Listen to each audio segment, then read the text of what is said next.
Tardes. Vamos avanzando en un nuevo tema de literatura. En esta ocasión, en literatura incaica, la literatura nuestra, literatura de nuestros inicios. La literatura peruana va dando en etapas. Y esas etapas se asocian a nuestra evolución histórica. De un modo, hablamos de la etapa llamada literatura prehispánica, la literatura colonial, la literatura de la independencia, la literatura republicana.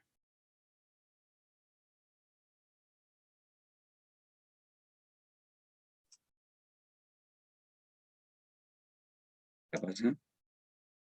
Republicana, independencia, colonial, pero hoy revisaremos parte de nuestra primera etapa, parte de la literatura prehispánica. En la prehispánica vamos a encontrar dos momentos, la literatura preincaica y la literatura incaica. Pero si los incas no dejaron libros, testimonios escritos de su cultura, de su economía, de su religión, de su literatura, ¿cómo tenemos esa información actualmente? Sucede que ciertos intelectuales, ya sea mestizos, indígenas o españoles, que les tocó existir en los comienzos de la conquista y la colonia, comenzaron a escribir, a dar testimonio, no únicamente de los momentos de la conquista y la invasión, también a dar testimonio de la sobreviviente cultura incaica, a través de lo que aún subsistía en esa época y a través de testimonios de ancianos y pautas de otras personas. Ahora, esos documentos históricos, narraciones históricas, tienen el nombre de crónicas. Y por aquí te presentamos nada más algunas. Crónicas van a ser ¿qué? Van a ser los documentos históricos de donde podemos sacar información respecto a la cultura incaica, y en este caso sobre la literatura incaica. Esos documentos históricos son las crónicas. Únicamente agregamos 3 crónicas con sus autores. Tenemos la crónica Comentarios Reales, su autor Gómez Suárez de Figueroa. Luego la crónica Historia de las Guerras Civiles, de su autor Pedro Gutiérrez de Santa Clara. Luego tenemos Crónica del Perú, su autor es el español Pedro Cisa de León. Miren que Gómez Suárez de Figueroa, más conocido como el Inca García de la Vega, el peruano, Pedro Gutiérrez de Santa Clara, mexicano, Pedro Cisa de León, español. Por aquí tenemos la imagen del Inca Garcilaso de la Vega, el autor que escribió crónicas, y una de sus grandes crónicas es la obra Comentarios Reales, primera y segunda parte. En la primera parte encontramos información variada sobre el imperio inca. Y allí encontramos información también sobre la literatura de esa época. Ojo, Inca Garcilaso de la Vega, cuyo nombre verdadero fue Gómez Suárez de Figueroa, Garcilaso no pertenece a la literatura incaica. Él está en la literatura de la colonia. Estamos mencionando porque en su libro Comentarios Reales, que es parte de la literatura colonial, ahí aparece información sobre el tiempo, información también literaria.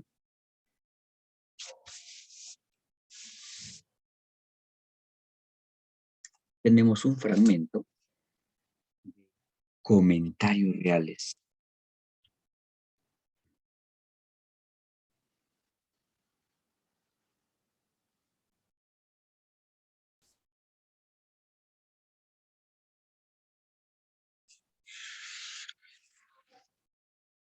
Lo leemos, ¿eh? No le faltó habilidad a los amautas, que eran los filósofos, para componer Comedias y tragedias que en días y fiestas solemnes representaban delante de sus reyes, los que asistían a la corte.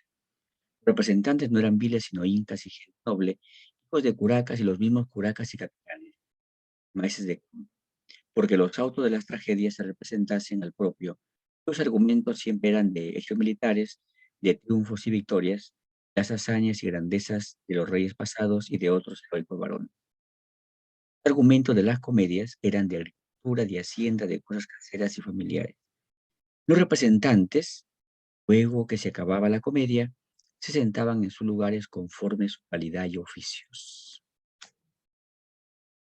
Aquí nos está informando el niño Garcilaso que los amautas eran profesores, eran los profesores de la nobleza incaica, no únicamente se desempeñaban como filósofos y profesores, también se encargaban de crear el teatro. Y además este fragmento nos informa que en la época de los incas, el teatro solamente era para la nobleza. Era prohibido que el pueblo participe, ya sea como actor, como actriz o como obras teatrales. Vemos qué más dice. De la poesía alcanzaron otra poca porque quisieron hacer versos cortos y largos con medida de sílabas. En ellos, acá debe ser ponían, ¿ah? En ellos ponían sus cantares amorosos con tonadas diferentes, como se ha dicho.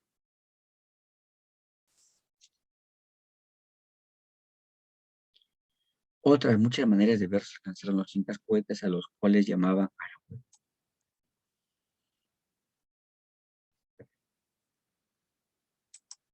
arabicos.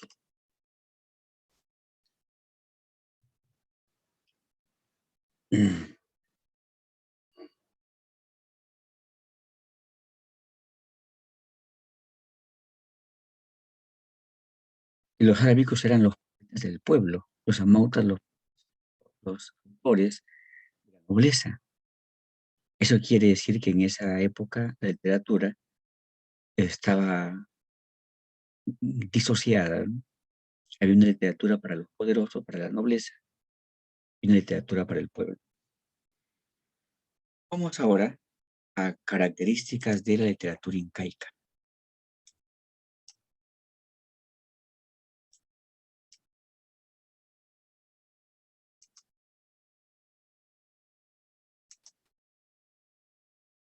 Tenemos por aquí características de la literatura.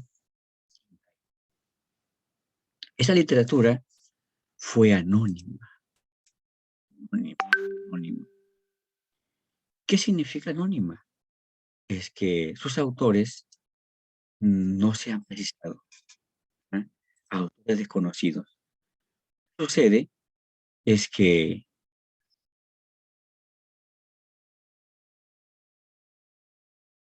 la literatura,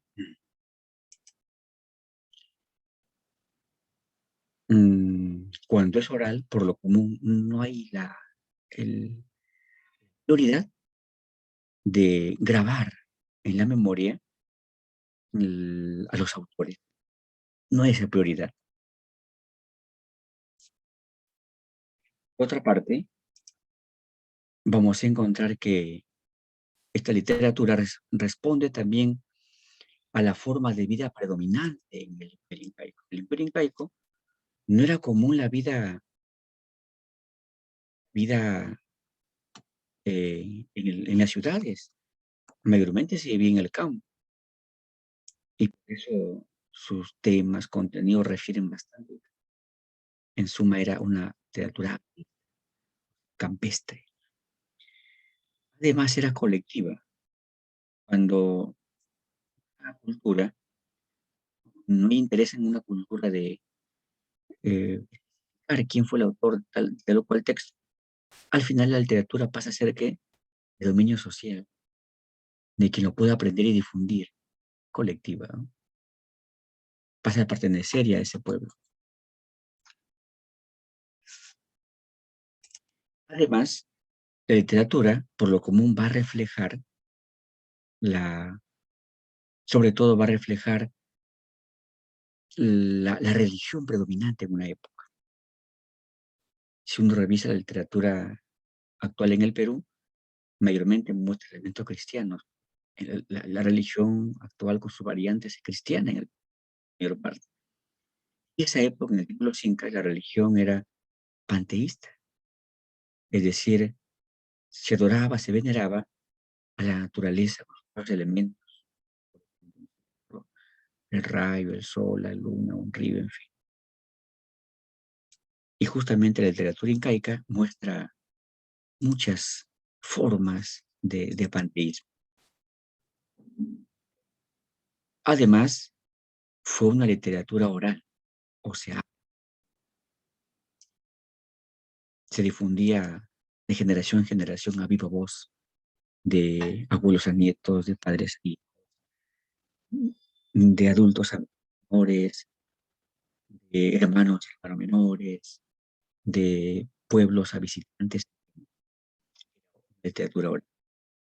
Y además era una literatura clasista, ya según las clases sociales demarcadas. Encontramos una literatura para la nobleza y otra para el pueblo. El carácter clasista, ya que se da en función a las clases sociales, era lo que se denomina las vertientes de nuestra literatura.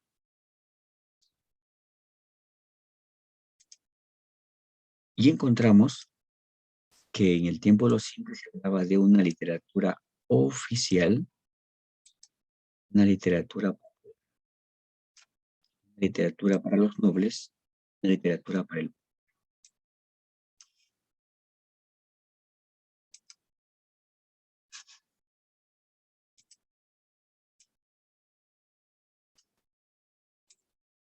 pueblo oficial, o también llamada de la nobleza.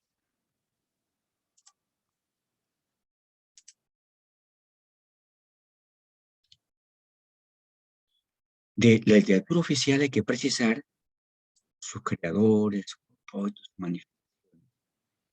Creadores, los creadores de literatura fueron los profesores de la nobleza, los amautas. ¿Con qué propósito crearon literatura para los nobles? Con el propósito de fortalecer a la nobleza, para que la nobleza siga en el poder. Además, por aquí apreciamos sus manifestaciones más textuales, crearon los amautas. Por ejemplo, a nivel de épica, crearon mitos y leyendas. Mitos y leyendas. En el aspecto didáctico, crearon preceptos y fábulas. Preceptos son las normas. Por ejemplo, Julia Maquelia Masua. Y también fábulas serias.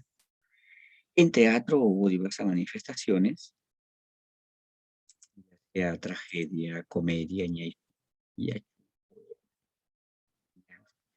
pero nos fijamos en este detalle, según la teoría incaísta, según la teoría incaísta,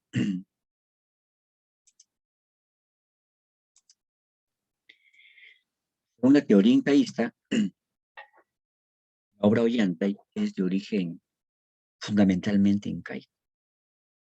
Según esta teoría, ¿acaso un amauta vivió a la invasión española y que después de la invasión aprendió pues castellano y las letras del castellano las adaptó para escribir en quechua esta obra? Entonces, esa es su posición de ellos para afirmar que es una obra netamente original. Pero hay varias teorías que lo vamos a sustentar. Entonces, según la teoría incaísta, la obra Ollantay fue creada por un amauta y se ubica en la literatura original.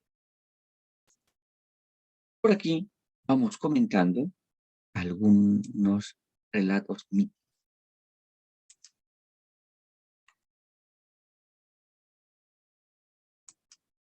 Por ejemplo, relato mítico, Manco Cápac y Mama Oca.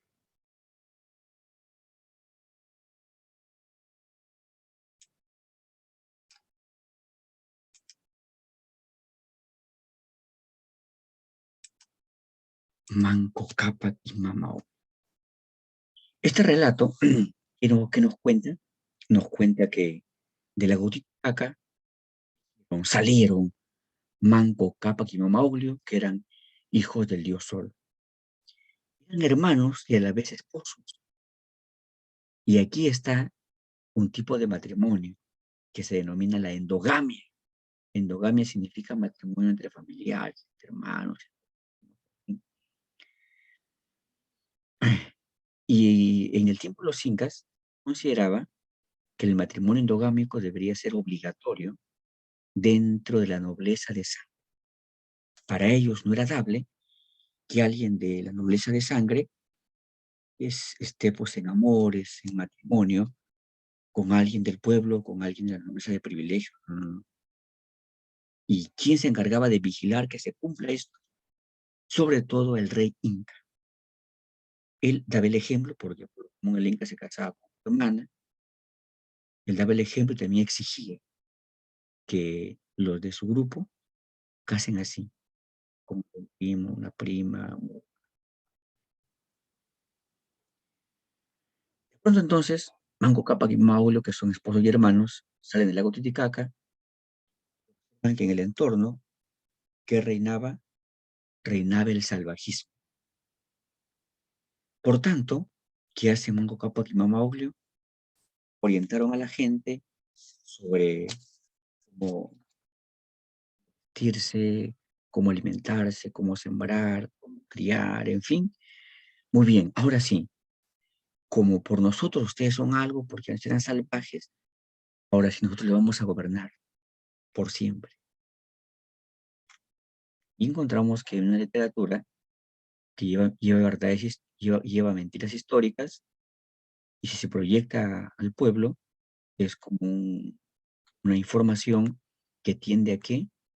A, a que el pueblo sea conformista y diga, bueno, como nosotros éramos salvajes y por ello, por los reyes, somos algo, entonces hay que respetarlos, que ellos sigan en el poder. Y por aquí encontramos el relato de los hermanos Sayar.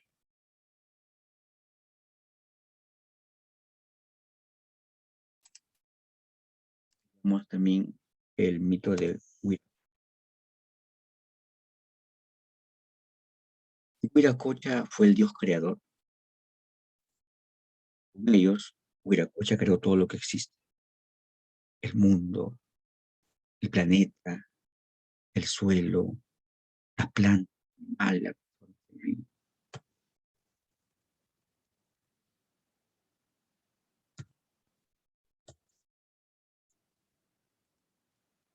Por aquí recordar el mito de Bichama. De Bichama.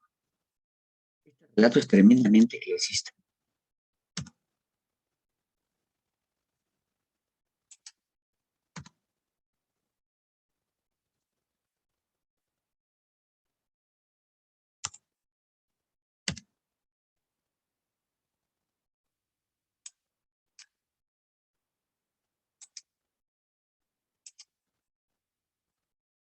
Pero apreciemos de qué información trae este relato mítico.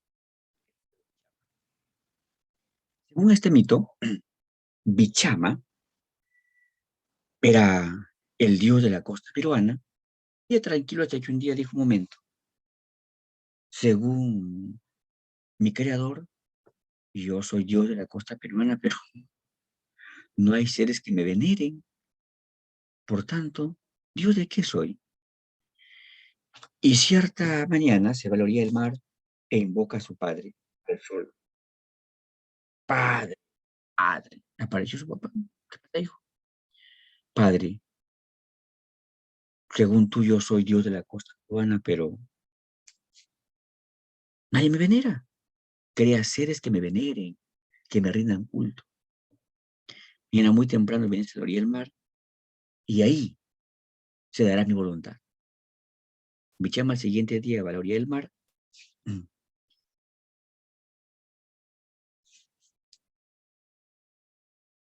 y de pronto aparecen junto a él que, primero, un gran huevo de oro. Luego, un gran huevo.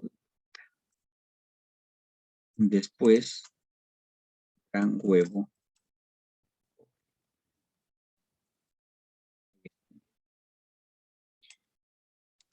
Del huevo de oro, el huevo de oro se abre, se parte de quienes salen los varones de la nobleza.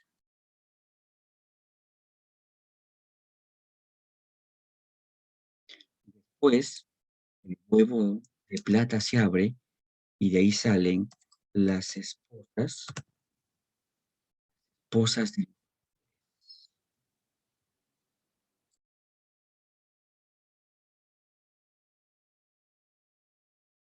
Después se abre el huevo de cobre y de ahí salen, ¿quiénes? De ahí salen el pueblo, nosotros mezcladitos. Relato, por tanto, que quiere manifestar, ¿saben qué pueblo? Confórmate, tú ni aspires al poder, ni aspires al poder, porque mira, ve, nosotros los nobles, los varones, hemos nacido del huevo de oro, un metal precioso enfrentado con el sol, y aquí no merecemos en el poder siempre. Un relato clásico. Tenemos luego la literatura popular, la literatura del pueblo. Var por aquí sus creadores, sus propósitos, manifestaciones. Los creadores fueron los arábicos. Arábico significa versificador. Los autores crearon fábulas, cuentos, poemas, pero más destacaron en crear poemas, por eso seguramente versificador.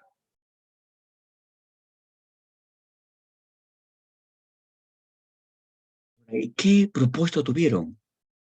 Tuvieron el propósito de únicamente reflejar su vida cotidiana. De ellos no hubo pues un intento, una intención de aprovechar la literatura, tomar conciencia y oponerse a los poderosos. Y por aquí veamos sus manifestaciones. Manifestaciones tenemos, por ejemplo, el Jali. Jali es formas poéticas, ¿eh? Jali y Harawi son formas poéticas. El Jali era un poema o canto coral entonado en coro. Jali significa entusiasmo, ¿eh? ¿Y qué tipo de Jalis había, no? Por ejemplo, el Jali agrícola. Jali agrícola. Es decir, aquellos en coro, cuando se sembraba, cosechaba, cultivaba, tierras sagradas, ya sea del sur o del Inca. Jali militar también había. Cuando los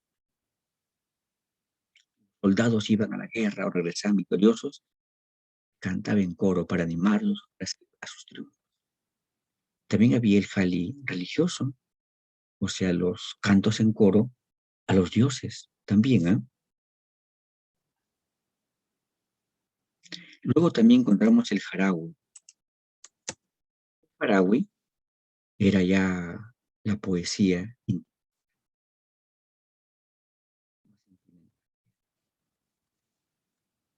íntima, ¿no? Y encontramos diversas formas que luego lo vamos a comentar, ¿eh? Por ejemplo, el Urpi,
Continuamos.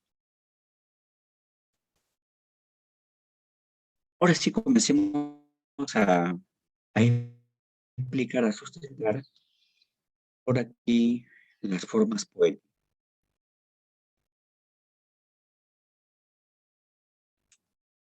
¿no? Por aquí formas poéticas de la letra incaica. Tenemos el urpi. ¿El urpi qué era? El urpi era una forma poética donde la mujer, era un poema de Mora, donde la mujer era representada como paloma. Lo que pasa es que la palabra urpi en castellano se traduce como paloma. Decimos que dice fragmento. ¿Dónde estás, paloma mía, que te busco noche y día? ¿Acaso lloras perdida por una jalca lejana sin tener cómo volver? Yo pregunto a todo el mundo, tal vez encuentre su rastro para correr en su busca. ¿Dónde estás, paloma mía, que te busco año y un día?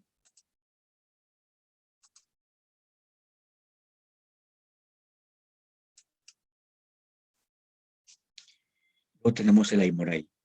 El Aymoray era campo. Tenemos Aymoray.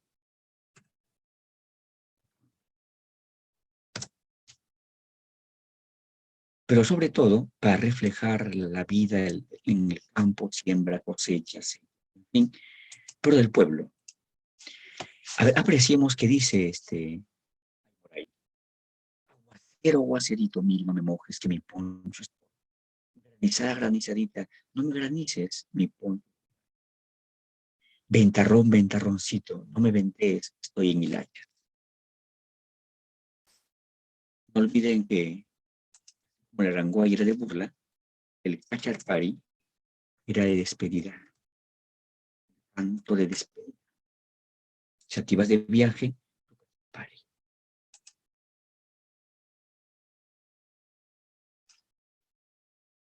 Tenemos el Guaguaki, era dialogado, y el Guaguaki. Era dialogado entre varones y mujeres. ¿Ah? Primero participaban los varones y luego las mujeres. Hay un fragmento, ¿ah? Primero hablan ellos, que dicen, porque eres estrella, juras de noche. Sí, a la luz del sol, en vano te busco. Y luego se expresan ellas. Si son estrella, abre el corazón, entorna los ojos bajo la luz del sol. Luego por acá tenemos un jali. Recuerden que el jali podría ser religioso, militar o agrícola. Si este es un jali religioso, debe ser un canto los dioses. No olviden que los jalis entonaban obligatoriamente en coro. Que,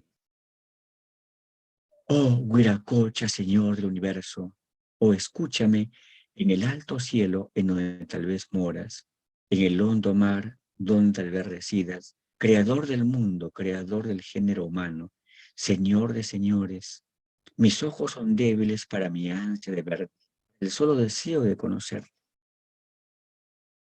Oh, dígnate mirarme, me conoces, el sol y la luna, el día y la noche, la primavera y el invierno, no en vano ordenaste. Tenemos el Ayataki. Pero antes de comentar esta forma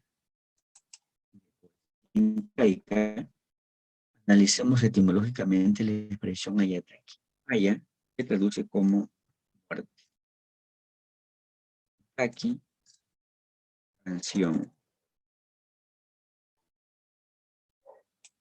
Muerte, canción, o sea, una canción que tiene que ver ¿con qué? Tiene que ver con la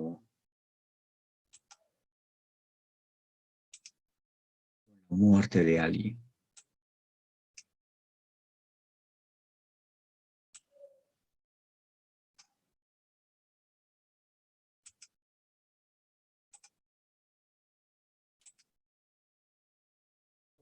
fúnebre, que significa ya en los velorios, en los sepelios, para recordar a un difunto. Fúnebre. Decimos que dice hermanito,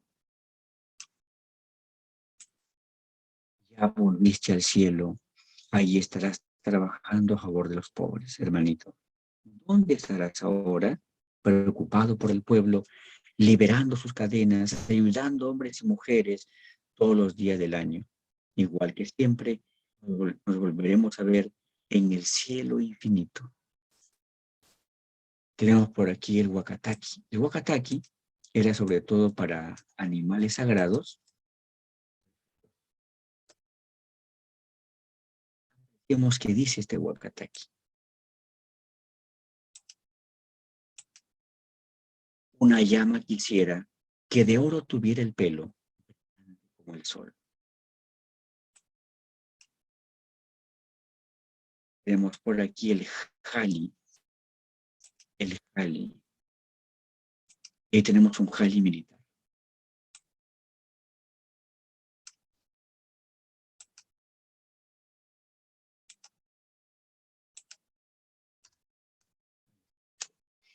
Ahora sí, enterémonos qué manifiesta. Beberemos en el cráneo del traidor. De sus huesos haremos flautas. Haremos un tambor. Haremos sus dientes como un collar. Pues bailaremos. No, por aquí un guayno. Pero este guayno no es exactamente incaico. Este guayno lo hemos sacado de la obra Los ríos profundos de Jorge María Arguedas. Es cierto que es un guayno ya contemporáneo, pero este guayno refleja muchísimo la forma del guayno. En esta época era sobre todo igual alegre. Y además está en quechua. También leerlo en castellano.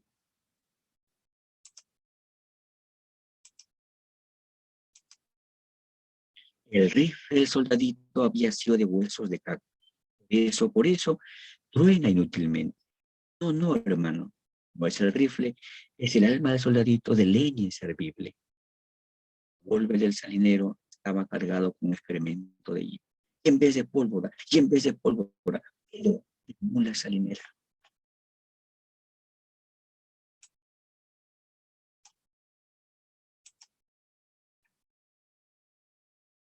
Antes de comentar respecto a la obra Ollantay, tenemos la información que hemos intentado ver la primera,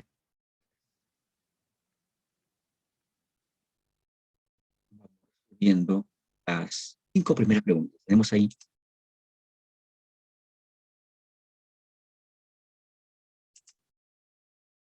el fragmento siguiente es de Burro. En su bello rostro son las cejas el arco iris. Se hace dos el sol en su pupila sagrado. Sus pestañas apenas las miras, todos matan. Ahí todo lo quiebra el deseo y arranca el alma. En su cara la begonia roja florece nieve. En blanca arcea de alfar el rojo de pronto ruge. En su bella boca el canto suelta cuentas de nieve. Al reír alienta hondo perfume por todas partes. Dos pechos de algodón blanco florido se abren. No olviden que hipérbaton significa cuando no respetamos la secuencia sujeto predicado. Si damos esa secuencia, se genera hipérbaton.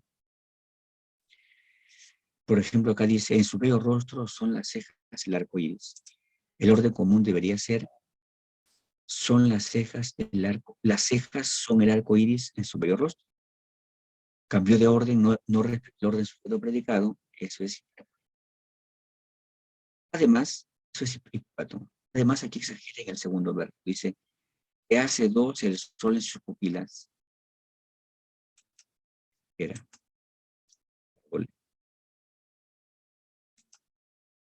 Digamos también metáfora impura, por ejemplo, en el comienzo dice, las cejas son el arco iris. Cuando empleamos el verbo ser y asociamos por semejanza, fluye la metáfora impura.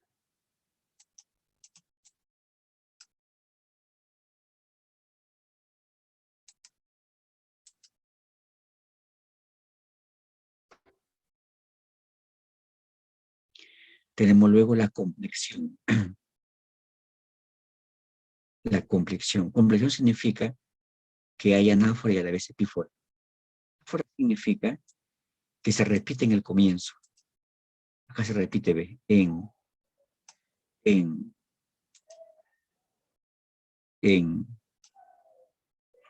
se repite. En el final se repite nieve, se repite nieve.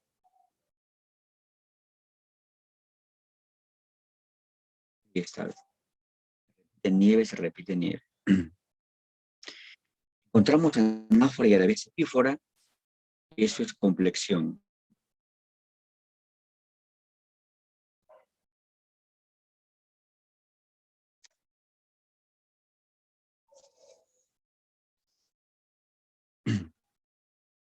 Epanaiposis no hay, ¿eh? Epanaiposis significa que el verso comienza en una palabra y termina en la misma palabra. Por ejemplo, si dijera allí y luego en el final allí, me descarta la C. La respuesta va a ser la C, ¿no? La respuesta es la C.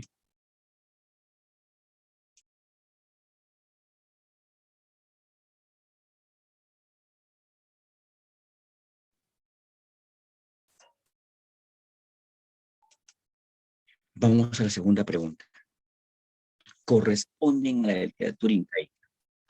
Fue ágrafa o sea oral, ¿cierto? Vertientes fundamentan su carácter clasista. Los Mota cultivaron el jaragüey, Gavicus los relatos legendarios, o sea, los relatos míticos, leyes y mitos, no, al revés. Fue truncada por la invasión española, sí. Fue autónoma hasta el siglo XVII, no. Fue autónoma hasta el siglo XVI, porque España nos conquistó en 1532. 1, 2 y 4. A ver. 2 la respuesta la B. Versos. Quien te dio la cinta verde, que te dé la colorada. Quien te dio la mala noche, que te dé la madrugada. De la barriguita, que te mantenga en la cama. Encontramos que en la parte final, bueno, es un poema de burla, en la parte final, ¿ve?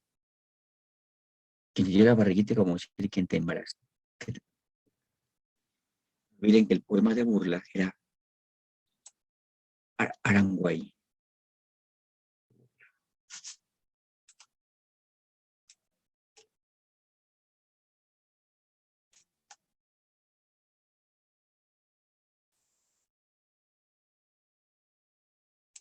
Cuatro. Los versos. En un corpulento guabo, un viejo carabo está con el lloro de los muertos, llorando en la soledad, y la tierra tortolía en otro árbol más allá, pintando tristemente, le acompaña en su pesar. Aquí habla sobre unas aves, pero que están extrañando a difunto, un yataki.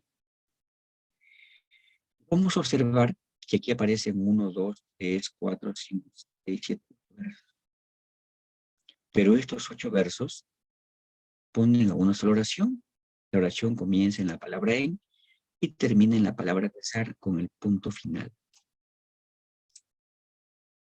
Cuando una oración se divide en 2 o más partes para formar versos, el mecanismo se denomina encabalgamiento. Por lo tanto, en este fragmento sí hay encabalgamiento. La 4 va a ser ayataki y encabalgamiento. 5. El texto siguiente. Por la puerta de mi casa el cóndor revolotea, por encima de mi pueblo da la vuelta. Demasiado carnívoro es, cóndor. Demasiado carnívoro es el cóndor malagüero. Está cantando a un animal, entonces este va a ser ¿qué? Va a ser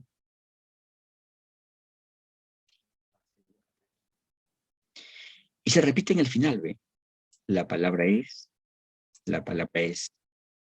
Cuando repetimos en el final se denomina epífora y su sinónimo conversión. A va a ser singular, wakataki y conversión. Regresemos ahora a hablar sobre la obra Ollante. La obra Ollante. Y esta obra, darla en sus dos componentes, forma y fondo y forma, elementos inseparables. Es la forma que predice el género, la especie, la estructura, las técnicas del lenguaje.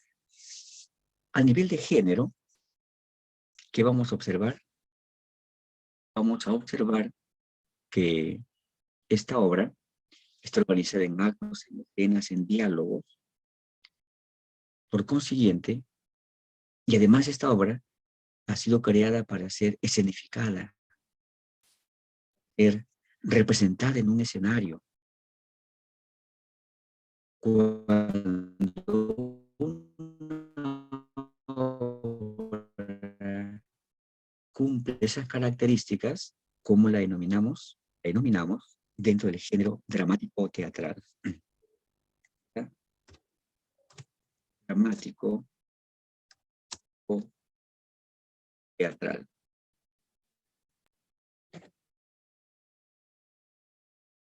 Y es que obra teatral tiene personajes de la nobleza y del pueblo. Estos personajes de la nobleza y el pueblo enfrentan conflictos, pero en la parte final encuentran la felicidad. Eso se denomina drama. Esta obra nuestra no es comedia. Doble estructura. Esta obra es tripartita. Tripartita significa que tiene tres partes. Vamos a encontrar que tiene tres actos. El primer acto tiene 9 escenas. El segundo acto tiene 10 escenas. El tercer acto tiene 8 escenas. Y recordemos que esta obra originalmente está en quechua. Por tanto, hemos recurrido para explicar esta obra una traducción. La traducción de Sebastián Barranca, que se dio o data desde 1868. Y es la primera traducción del quechua al castellano. Es de unos críticos literarios muy ajustada al original. Además, en esta obra hay diálogos y hay connotaciones. Recuerden que una obra teatral, en más del 90%, encontramos también acotaciones, es decir, datos que se dan entre paréntesis.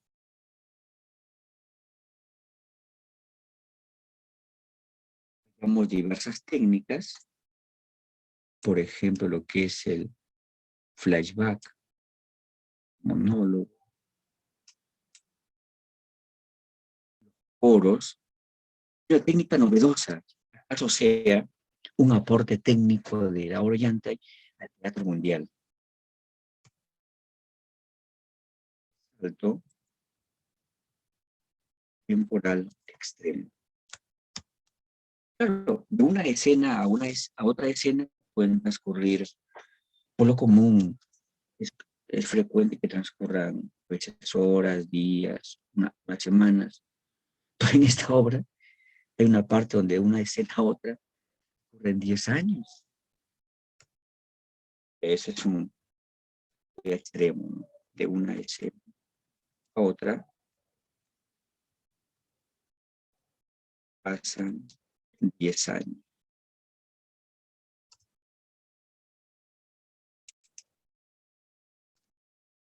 Encontramos también el flashback.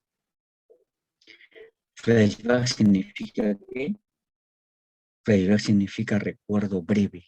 ¿Eh? Recuerdo breve. Y vamos a encontrar en esta obra que en una ocasión, bueno, hay varias situaciones donde hay recuerdo breves, ¿eh? Pero en una ocasión, Ollanta, Yupanqui, el Inca, habla con Wilcahoma el sacerdote. Le cuenta que hace algún tiempo estuvo de acuerdo con una estrategia traidora de Rumiñahui contra Ollantay. Entonces aquí se evoca por la traición contra Ollantay. Monólogo, sí hay en esta obra, sí hay monólogo. Sucede que Ollantay es rechazado por Pachacuti y Ollantay sale del Cusco, sube y llega a un pueblo llamado Cusipata. Desde Cusipata se veía el Cusco y desde ahí, ¿qué hace Ollantay? Juramenta vengarse.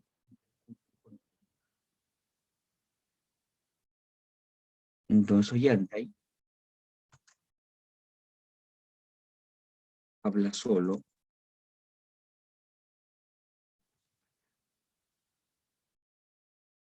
Olviden que monólogo significa que en alguna escena el personaje habla solo. Luego los coros. Coro significa entonar algo en grupo. Encontramos en esta obra, en el primer acto, que doncellas y también niños entonan canciones para los nobles. Es una forma de niños entonan canciones a los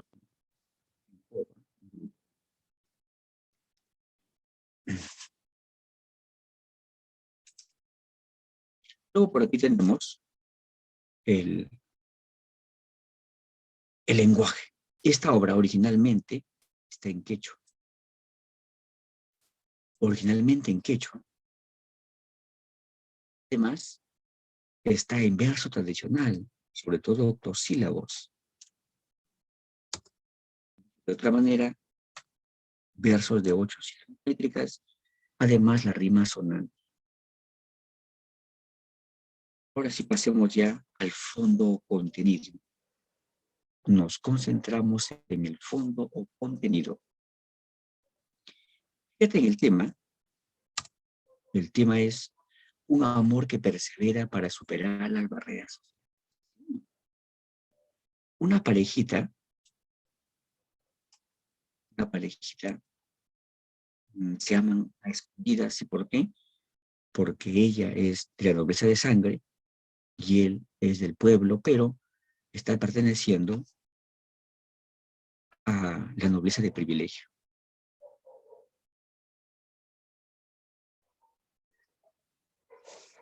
¿Y esa parejita quiénes son? Ollantay,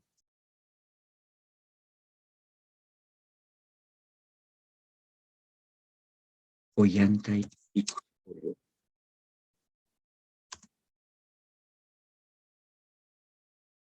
Ollantay y Cusicolio.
Bien, jóvenes, continuamos. Entonces encontramos a una parejita que Ollanta y Cochicolio. Ellos se aman a escondidas y de pronto ella resulta embarazada. Y nace la niña. Vamos en orden, ¿ah? Entonces, Ollanta y Cochicolio tienen un amor a escondidas. Cuando el papá se entera, Pachacute se entera, eh, bota a Ollanta. Después ordena que lo capturen. Y por tanto, Ollanta se va a su región, al suyo, y desde ahí se declara en guerra contra el imperio incaico. Guerra pero dura como 10 años. Polior eh, es encerrada por su papá en el Ayahuasca, encerrada. Cuando ya culmina su embarazo y nace Mazuma, la separa a la pequeñita de su mamá. Y ahí la pobre Cosicolor estuvo encerrada años. Y por otra parte, Ollanta y luchando por allá, por acá, 10 años. Sin embargo, en la parte final, Ollanta es perdonado por el nuevo Inca Topayupanqui. Cosicolor es salvada por su rey Mazuma. Y Topayupanqui, ¿qué hace? Permite la felicidad de ellos. Ollanta, que has perdonado, Cosicolor hermana, he ahí a tu amado Ollanta. Y esa parejita, dije Mazuma, quedan felices. Por eso el tema es un amor que persevera. Tiene dificultades, problemas, durante 10 años se están alejando. Luego, se juntan y para siempre. Porque tenemos los ambientes, ¿ah? Uno de los ambientes, Cusco.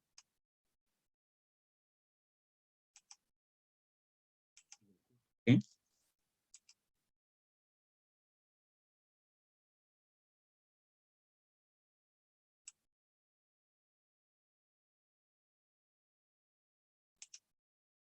Del Cusco, por ejemplo, del Cusco, la Yaguasi,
A ver, bien jóvenes.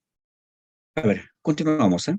Entonces tenemos aquí el Ayahuasí, era que era el Palacio de las Escogidas, era de aquellas damas que ya jóvenes iban a ser esposas o concubinas de los nobles. Palacio de las Escogidas. También otro ambiente principal dentro del Cusco, el Coricancha, es decir, el palacio principal de los reyes. Además, el Antisuyo, que es la región donde procede la procedencia de... Encontramos diversas ideas, por ejemplo, la endogamia. Endogamia significa el matrimonio entre familiares.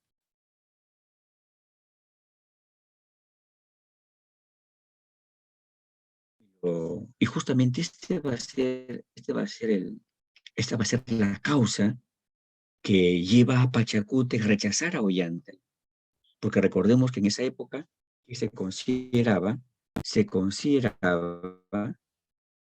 que en la nobleza de sangre solamente deberían casarse entre familiares, primos, entre hermanos. Recuerden que el rey Inca daba el ejemplo. ¿Por qué? Que el rey Inca se casaba con su hermana, hoy era su hermana.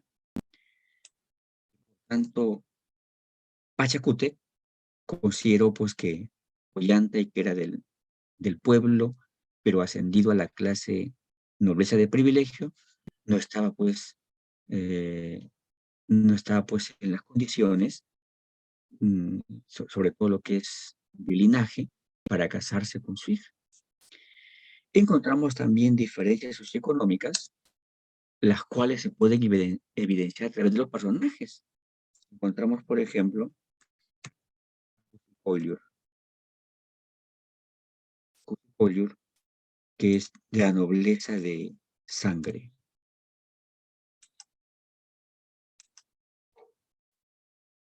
Ollantay, la nobleza de privilegio. Luego encontramos a Piquichaqui,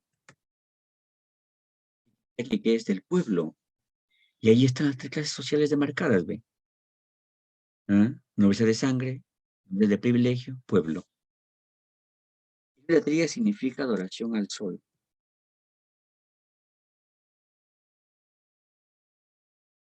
Adoración al sol.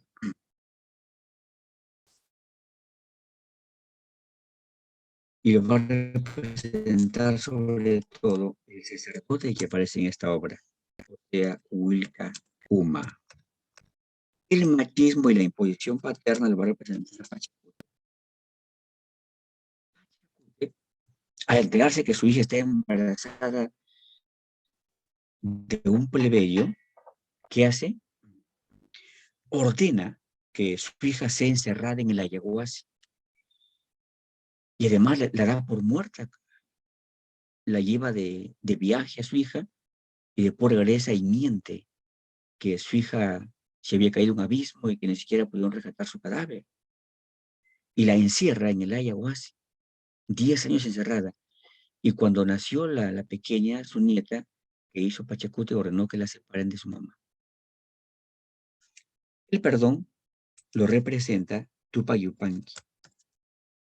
Él perdona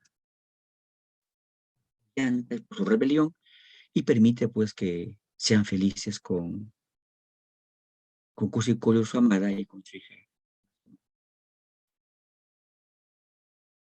Encontramos también esta obra conflictos entre pueblos, si hay conflictos, el conflicto entre el antisuyo contra el imperio incaico, sobre todo contra el Cusco.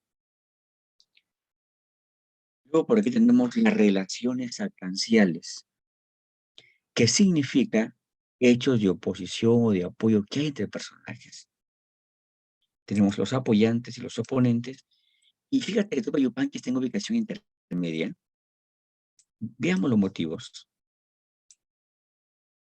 Los apoyantes encontramos a Cuchicolior, la madre de Ollantay, y Mazumac, su hija, Orco Huaranca, un militar que se aparta del imperio incaico y se va a apoyar a su amigo Ollantay.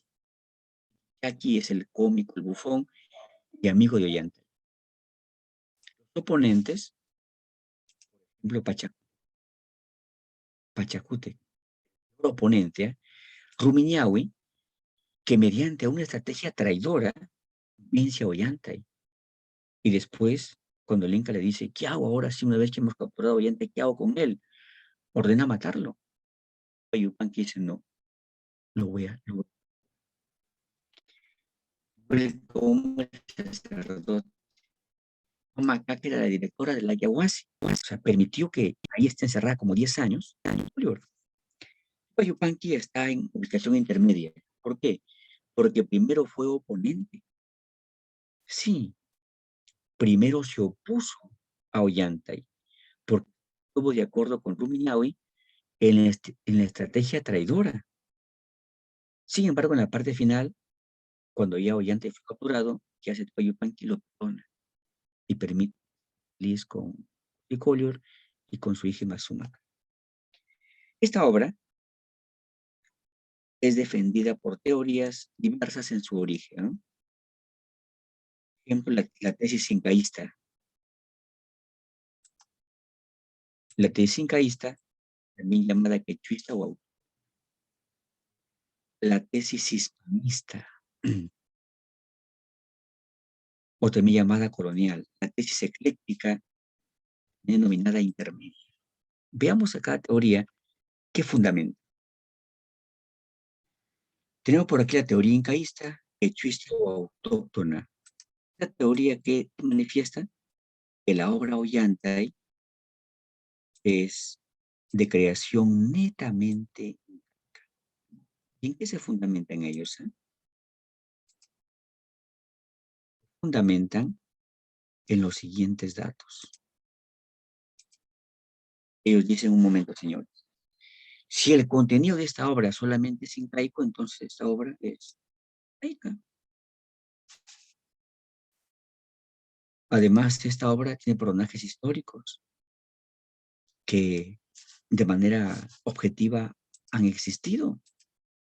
Encontramos también la toponimia en quechua, que significa nombres propios de lugares.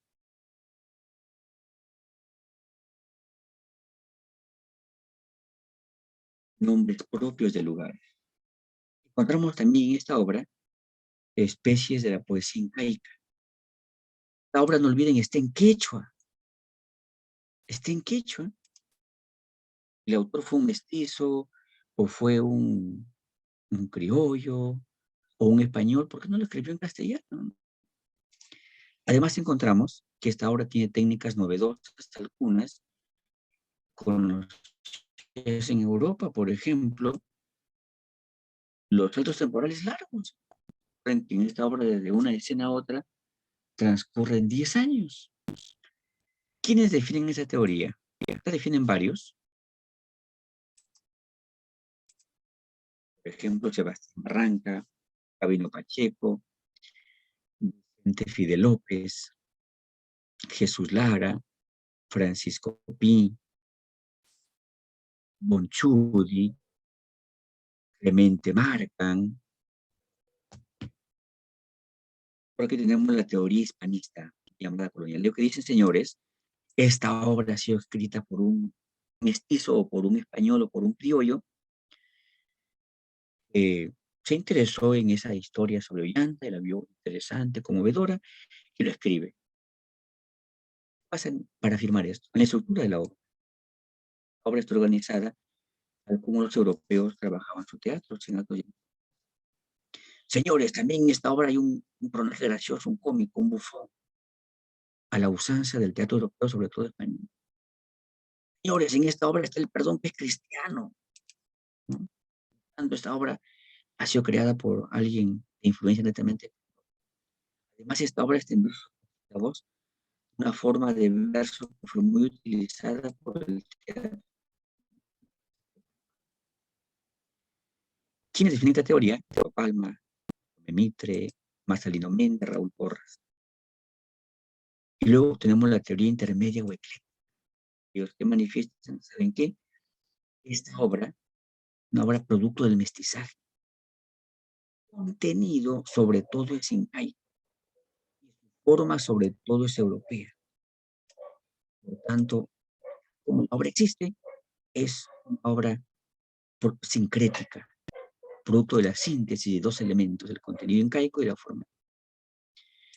Quienes definen esta teoría la defiende José Larriba Agüero, Alberto Sánchez, José María Arguedas, Ricardo Rojas. Vamos a las preguntas. 6. Sobre el Jali.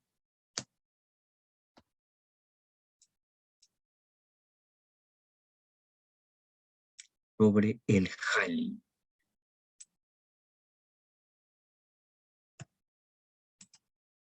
Significa canto de triunfo, ¿cierto? La coral, sí. Algunos eran agrícolas, ¿cierto? Otros eran marciales, sí. O sea, militares. Había devoción, sí, todas. 6. La relaciona los personajes y su significado.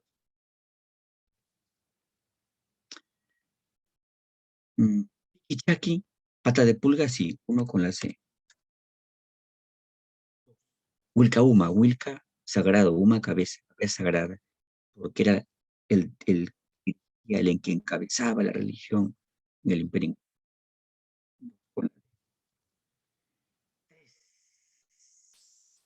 Rumiñahui, Rumi piedra, ñahui, ojo de piedra por sentido de ser insensible.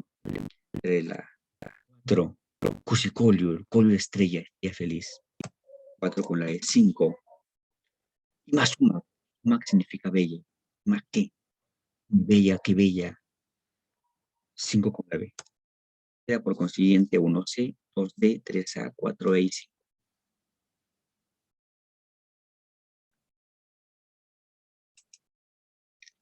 El fragmento de la obra oyente. ¿En dónde estoy? ¿Quién sois? Ay, bella niña, hija mía, vente, vente, palomita. ¿Desde cuándo hay aquí gente que se presente a mi lado? ¿Estoy viendo visiones?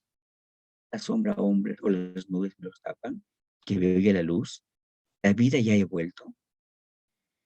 Por acá dice, vente, vente. Repetir de manera seguida 2 o más veces es reduplicación.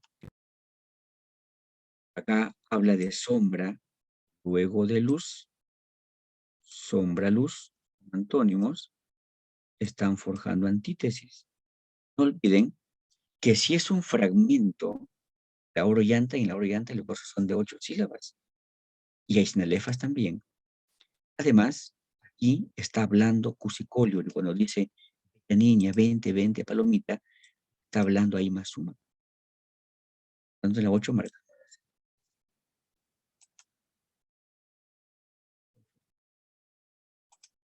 9.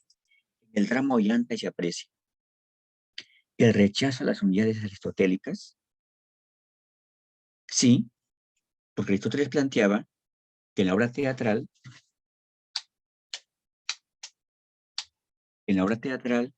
los hechos no sobrepasen las 24 horas, y en esta obra, en 10 años de hechos.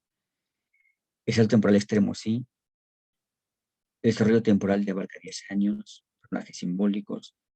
5 no, porque liras son de 7 y 11 sílabas, y en esta obra todas son 8. 1, 2, 3, 4. 9 la C. 10. Sobre el personaje Ollantayco.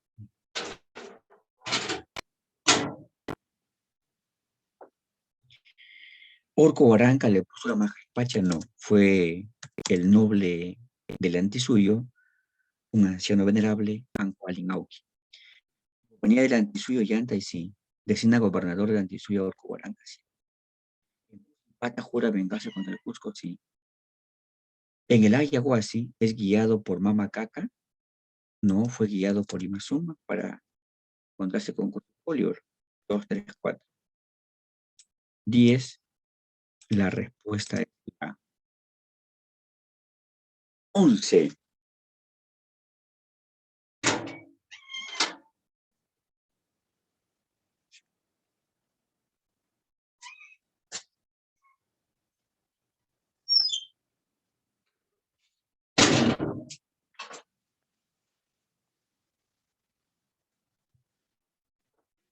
Tenemos ahí la pregunta 11. ¿En qué se basa la teoría quechuista para decir que esta obra es netamente incaica? La uno sí, como esta obra no hace alusión al cristianismo, entonces se encuentra en actos, eso es para la expresa costumbres incaicas, sí, favorece a la teoría quechuista. En castellano, ese dato es erróneo. Versión del sentimiento quechua indio, sí, favorece la teoría incaísta. 1, 3, 5, 11 la A. 12. Puntos que sustentan la teoría hispanista. La presencia de Piquichaki, sí, porque para ellos es el bufón a la usanza española. El perdón para ellos es cristiano y favorece su teoría. En actos, claro, parte del teatro europeo. Los coros, pero un momento, los coros en esta obra son de niños o mujeres que entonan canciones incas para los nobles. Ah, no se parece pues eso a los europeos. El sentimiento del honor, sí, porque el honor fue un tema muy utilizado por el teatro español, supuestamente contemporáneo a la obra Ollanta. 1, 2, 3, 5, la B. 12 la B. S. Se aprecia en la obra Ollanta la división geopolítica del imperio incaico, sí, porque se habla del antisuyo, y se sobreentiende que también hay pues etcétera. El sacrificio de amor entre Ollanta y Coatzacoalcos, sí. El desafío de Ollanta y Pachacuti es cierto. La bondad de Pachacuti, ¿no? Aparece como malvado. La deshonra moral del Inca Tupac. 1, 3, 3 es la respuesta. 14. En el rechazo de Pachacuti, la unión entre Ollanta y Coatzacoalcos está el matrimonio entre familias.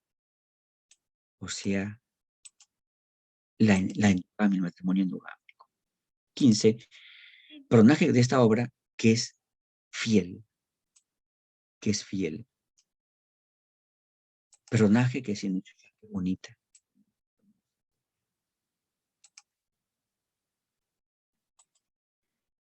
La fidelidad sobre todo es entre parejas.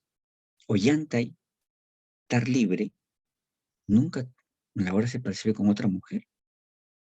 Por consiguiente, ese es fidelidad. Y Masuma, Shuma, en el quechua actual, es Shuma, que significa 15, la respuesta va a ser. Aquí tenemos la pregunta 16. En el poema prehispánico, acequia dilatada cuyo terzo plano pisad, para sus aguas a nuestros sembrados pisad. Pisadle con fuerza, pisad. Repisad con fuerza, pisad. Por ti han de tener las plantas su flor, pisad. Aquí encontramos que se habla de la vida campestre en Aymoray. Se repite al final, pisad, pisad, pisad, pisad, pisad.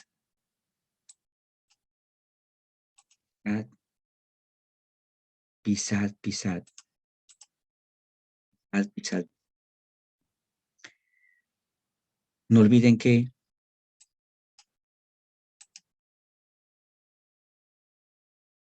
este mecanismo se denomina como epífora. Y si la respuesta va a ser la. Un minutito, jóvenes, para las diapositivas. Pasa PDF y lo enviamos por el chat.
Bien, jóvenes. Y ahí está ya el archivo.